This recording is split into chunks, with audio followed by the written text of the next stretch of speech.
Hey everyone, Wander here, and welcome to Unfair Flips. It is, well, it's a coin flipping game where you're trying to get 10 heads in a row. Problem is your heads chance is 20%, so that's going to make this kind of tricky. Can I hit flip? The answer is no. Welcome to Unfair Flips, a game about probability. Well, there we got a heads. So we can increase our heads chance by a little bit. We can reduce the flip time. And heads combo multiplier. Nope, we're going to go for both of those. Made by Heather Flowers. So, art by Gwendolyn Marchant. And special sound effects by Sarah Shu. Looks like we might not have much for music. I guess I might as well grab the heads multiplier. Heads combo multiplier is now 1.5 per heads in a row. Unfortunately, the chances of me getting multiple heads in a row are pretty low. It's like, what, 1 in 16 chance, give or take? To win the game, get 10 heads in a row, which is astronomically low. And is going to take a lot of effort to get there. This could happen immediately, or it could happen never.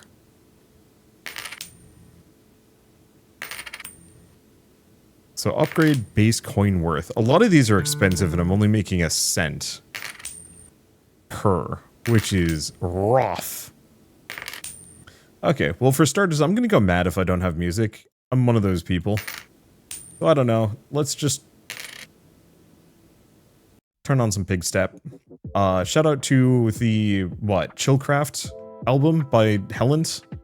It's like my go-to for I need something chill to put on in the background while I'm, I don't know, playing a game that doesn't have music.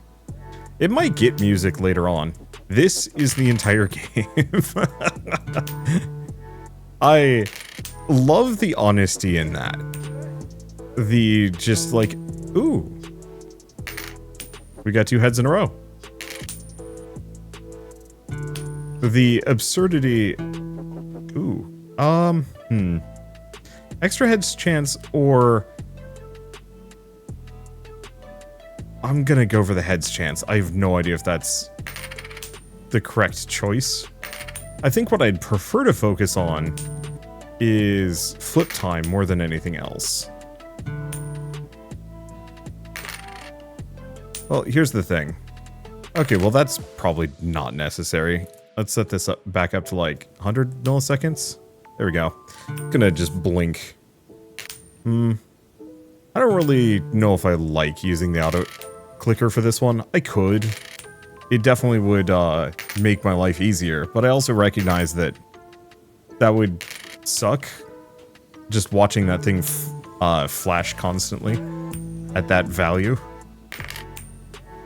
I bet this gets really excited when I get more than 2 heads in a row. You just get more exclamation marks. Does it start just freaking out? I want the weird bear mask guy in the background to react. I'd actually love it if we got more of these. Like, a little bit more fully featured, obviously. But I want to go talk to the guy in the bear mask. I want to have, like, moments where you step away from the table and have, like, an existential crisis. Let's go for the reduced flip time. Flip duration is now 1.6 seconds. Wait. Can I... If I do that... There we go. So, I now have this mechanically set, so every 1.6 seconds, it auto-clicks for me, so I don't have to do anything. Auto-clickers are amazing. I wonder if this game actually is tracking this. No. It'd be really funny if Heather had actually, like, gone into the game code and tried to recognize if somebody was using an auto-clicker and punished you. This is your 100th flip. Heads. Tails.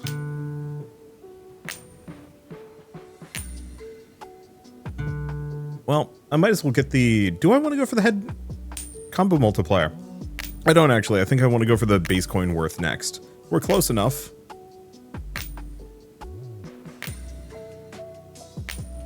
And being able to get 2 cents per heads is probably valuable. I like the fact that it does strum every time we get a heads, too. It feels rewarding. Yeah, I'm going to try and crank up my flip time. There we go. Coin is now worth 5 cents. Oh, I thought it was only going to go up to 2. That's actually huge. Oh, and the coin got upgraded. Well, I should probably grab the heads multiplier. Because that way the value will just double every single time. This might be the sum total of the upgrade system. I think we very much should prepare ourselves for that. I think I'm going to go for base coin worth first. Before I go for any of the other ones. Just because, boy, going from 1 cent to 5 cents is huge. If it goes, what, to 10 cents, that'd be good. If it goes to 25 cents, oh, we'd be cooking. There are multiple endings to this game. When you reach 9 heads in a row, the game will randomly select an ending. Huh. Of those endings, you have a 10% chance of the coin actually landing heads.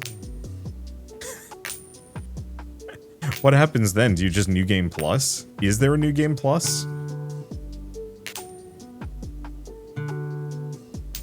Coin is now worth 10 cents. Still worth it, especially if we're getting the multipliers.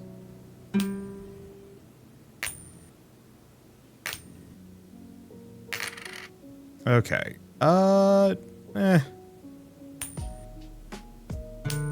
Looks like base coin worth actually doesn't scale as fast as heads chance, which is kind of nice.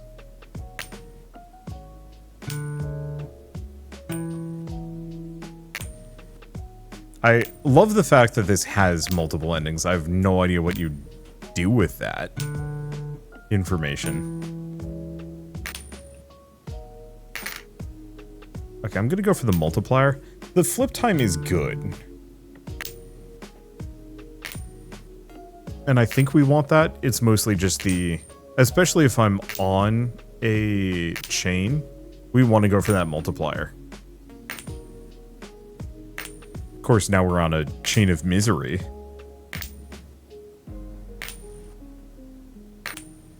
Damn. RNG is something else, man. I think that, I don't know, it's interesting.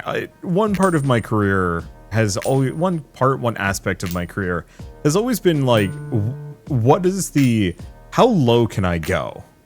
Like, what is the bare minimum game that I could potentially cover and make a video on?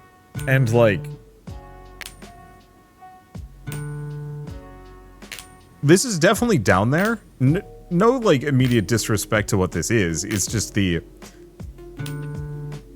when creating videos for YouTube, there's kind of that implication of like, you want to make engaging content that appeals to your audience. And, you know, what are the games that people are actually interested in? And so like the Lumberjack game a couple months ago, ooh, that got me some big money. Oh, it was 5 heads in a row. Okay, coin is now worth 25 cents. It's gonna bug me that we are just slightly off. I have 5 cents too many. Or I guess 15 cents too many. I might think about that if I do a replay on this one.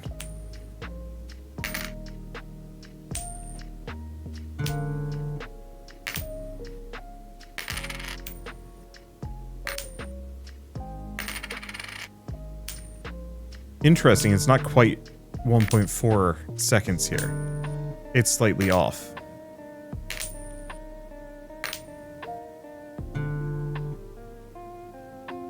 Okay, I'm gonna put this at like 1450. Just give it a little bit of a leeway. Previously it was perfect. Yeah, it's only off by like a smidge of a millisecond. But my auto-clicker was actually just a little faster than the game somehow. Which I think is actually a fascinating potential occurrence. Also, dang, upgrade base coin worth at this point is $100. I guess honestly with the heads chance and the combo multiplier, we're going to make big money. Probably.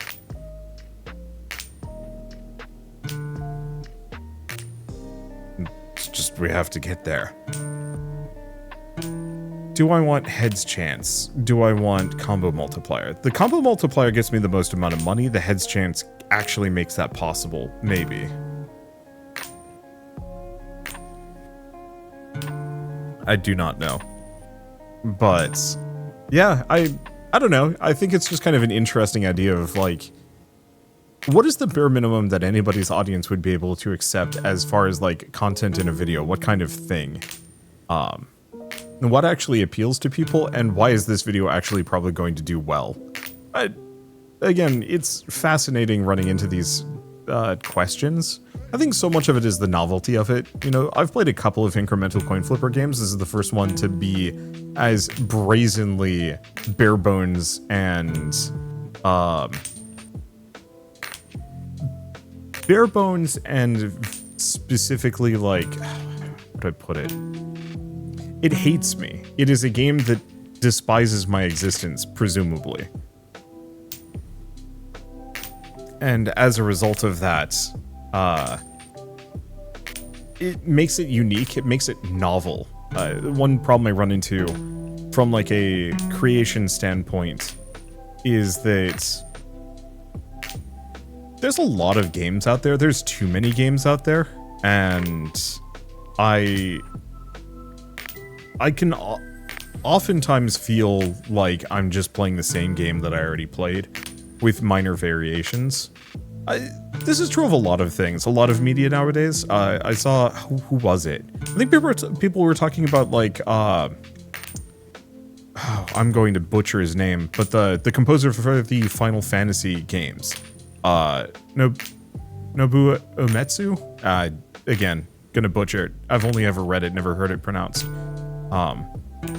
But people were talking about him. I think there was also a manga artist that was being brought up in regards to this, or just a manga problem. But okay, the thing about Nobu is that he, before he got into composing for games, ooh, dang. Okay, well, we're definitely buying. Coin worth is now $1, and let's get that multiplier because huge. All right, so now we get $1 per. But so prior to becoming a video game composer, he had exposure to and worked with a wide variety of music. Like that wasn't his initial career goal to become a composer for video games, from what I know. And as such, he had kind of a lived-in experience that preceded and transcended video games. And that one of the problems you run into with video games, video game composing, movies, writing. Okay, give me a second. Let's try this. Yeah, perfect. So one of the problems with a lot of media now, especially media that specifically generates fans, is that most of the people who are now working in the industries to perpetuate whatever these things are almost always fans of the things that they're making. And I know that sounds kind of silly. Of course you want to be a fan of the thing you're making. But like, what's a good example of this? I mean, really, the original Final Fantasy developers, the ones who made the OG games, I'd say up through the 90s, most of the people that were working in the games industry maybe had played a couple of games beforehand. Maybe they got big into video games kind of in the 80s, but then with, you know, increased technology and capacity and whatnot, it was easier to make bigger and better and more interesting games. But now, because we've hit this kind of glass ceiling, well, maybe not glass ceiling, I shouldn't use that term exactly, but we've hit an artificial ceiling. There is diminishing returns every year in terms of both game space, game complexity, visuals, you name it. Every single thing is kind of leveled out in a big way. You can actually see this with smartphones and other things too, that smartphones have not meaningfully improved in like a decade now. And same goes with video games, video game visuals, video game music, video game mechanics. Like every once in a while you get something that is transcendent, that is interesting or changes the game in some meaningful fashion. But more often than not, it's everything that comes out now is built upon the foundation of all the things that came before, and rarely is it something that truly goes in a different direction. Weirdly enough, I'm actually going to say Balatro is one of those examples of... It's your 500th flip, thank you.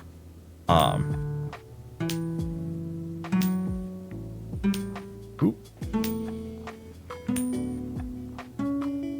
I'm going to boost these just to keep that going. Yeah, failed immediately, but we managed to get up to a 50% chance, so hopefully we can get more of those chains. Because that seems to be where I get the most amount of my money. Maybe. Oh, what was I saying? Okay, so Balatro, the reason why humans have a strange relationship to probability, even when presented with completely truthful odds, as you can see in the top left of the screen. People still want to believe in some trick, some way of cheating the odds, flat as they are. There's no way to beat these odds. There is only time. I love this. It's so good. It's so honest. Okay, flip speed is now maxed out. It is currently, oh, perfect. So I can just set it at 1,000 milliseconds, then should be good. I'm glad that this is just lower than a second, because that means that my auto clicker doesn't have to do anything fancy.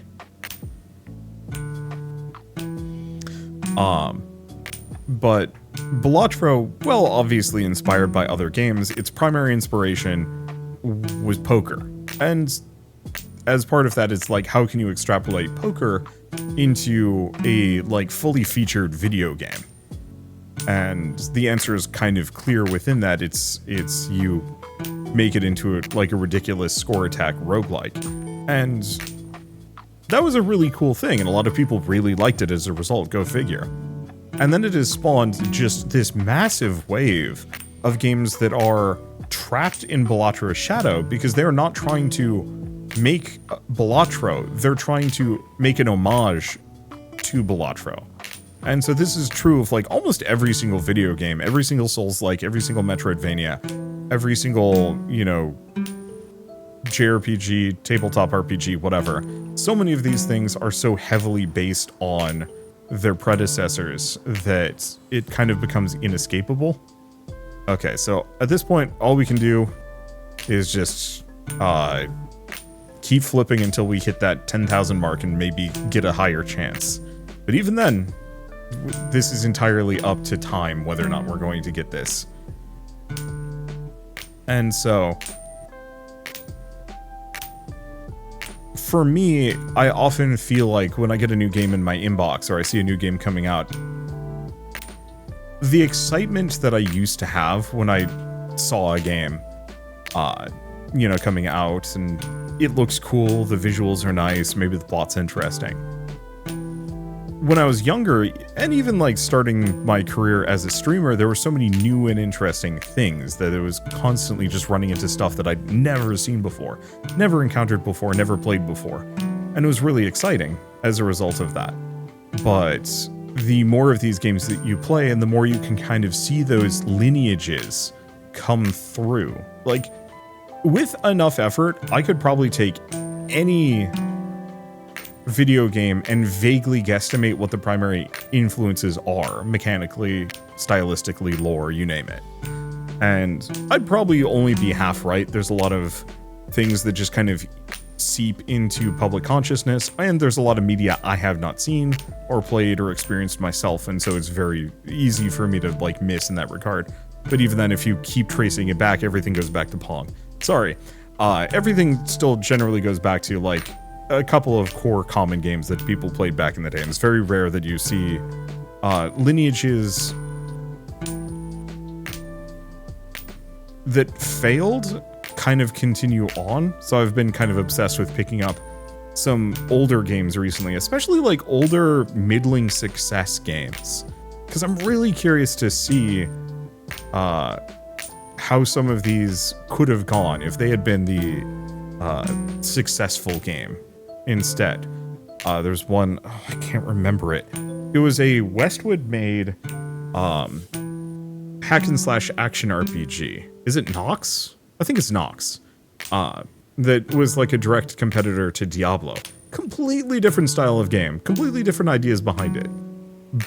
But Diablo was a massive success, and most people do not know of Nox at this point. And it's fascinating playing stuff like Nox and thinking, boy, what would life have been like? Like, what would the games industry have been like if Nox had been the mega hit and Diablo had fallen to obscurity? And like, you can go back through just decades of games now and find like all sorts of ideas that were just left behind and forgotten because it didn't inspire another generation, or it didn't make enough money to convince management to make another one of them. And so what this does is it severely homogenizes games and makes them not really exciting to... Hey! Damn it. We got up to... I was like 8 or something. Well, next one is 100,000. Oof. This is going to take some doing. And we almost got there. We are going until we get a ending. I don't think I have it in me to play more than one. But, hey, sometimes I can put out a short video or something. Maybe. And so, like, the weird part is, to go back to my original topic of, like, how low can you go, is the interesting thing is, the more games homogenize, the more it almost kind of brings up the bottom or lowers my standards for something new. That any game that can come out that does something weird or different or forces me to confront some aspect of my career, myself, or even my like habits and preferences, and to sit in and say like, or to cut in and say, hey, would you be willing to play this game? Would you be willing to put money on the table to play a game about flipping a coin with a... Oh. Tails. Well, okay.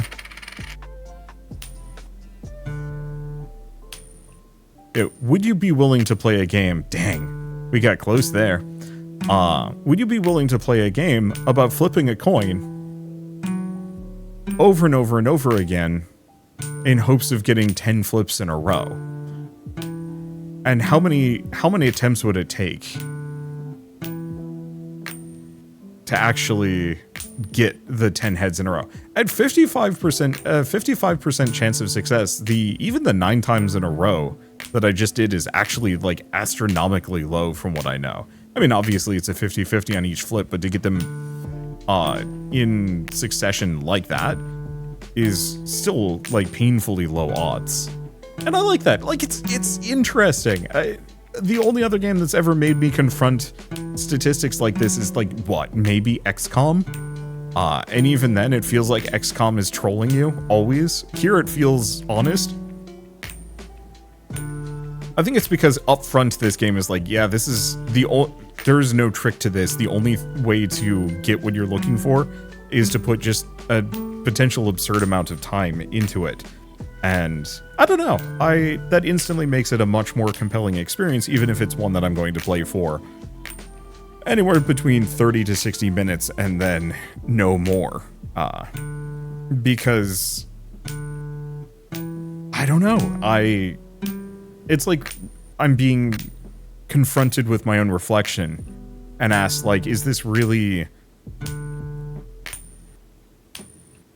something you like, something you enjoy, something you're interested in? And I'm looking at it, and the more I'm looking at it, I'm kind of like, yeah, I'm actually fine with this. Like, who else would do this but a small indie developer making a short game for almost no money?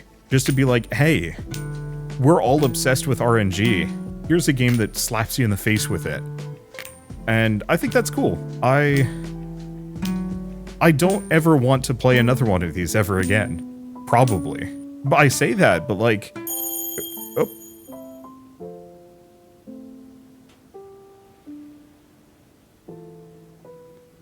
The bear's looking at me. I've lost my coin. What? Now? Well, that's tragic. I flipped so hard my coin pieced out. I don't think we got it. Wait, no. Not only that, we have no idea what I got. We got a Schrodinger's flip, and there's no way to check what's inside that box because the coin has just left the universe. Here I am waxing all philosophical about, like, the odds of this happening and, like, all of this jazz. And then the game just, like, Lucy taking the football out from in front of Charlie Brown, making him trip and fall. The game just took the ball and looked at me. I love that. I have no idea what the other endings look like. And honestly, I don't think I care to find out. Like, getting one ending is kind of good enough. And I think if I got any other ending, maybe I would be delighted. More than likely, I think I'd be disappointed. Because I think that first ending is really the one that you feel. And maybe I'm wrong. Maybe it would be worth putting in the time and effort to get all of the other ones, but I'm very satisfied with how that one turned out, and I'm glad. I'm assuming the RNG said with it flipping off the screen that it would have been a heads. Maybe? Maybe not. Because I would have expected that to happen the first time I got 9 flips in a row. Oh, but it could be one of those where it's pre-programmed to happen the second time you get 9 flips in a row. It's kind of a trolling you. So the first time, it gives you maybe the authentic chance to get the... I have no idea. I don't know. And I actually think that's really cool. And that's why I like this game. But I also need to stop because I'm going to go mad if I keep playing this. The homogenization of the games industry is a small nightmare and something that honestly does keep me up a little bit at night, as silly as that sounds, just because, hey, I kind of would like to keep doing this job for the next 30 years in some capacity. And boy, if every game just feels like some variation of, hey, it's Balatro again. Hey, it's Hollow Knight again. Hey, it's Dark Souls again. I think I would lose it. But it's nice when a game is just like, yeah, we're gonna unironically make fun of the fabric of video games and how they're designed and how people engage with them. And I think that's actually really cool. And I don't want too many people to do it. But I'm glad that Heather Flowers did here. This reminds me a lot of click holding, but without the odd sexually charged atmosphere. Maybe. I mean, who knows? Maybe that bear mask guy is a total freak back there. I don't know, and I don't want to engage with that. Maybe. Feels like, honestly, this is torture porn in a weird way. But hey. Anywho. I guess with all this said, I might as well mention that Unfair Flips is available on Steam. So if you do want to pick it up and play it yourselves, just follow the link in the description below. It is $2. And there are 9 more endings that you have not seen, assuming you watch the rest of this video. And so if you do feel like picking it up, highly recommend playing it with an auto clicker, possibly just putting it off to the side and watching it go. Because actually manually doing this is probably suffering, but who knows, maybe some people have more stomach for it than I do. For now, though, I guess if you like this video in any way, shape, or form, leave me a like. It helps more than you know. And if you want to see more rad new games every single day, then hit subscribe, because I've got tons to check out and show off. But for now, thank you all so much for watching. I'll see you next time.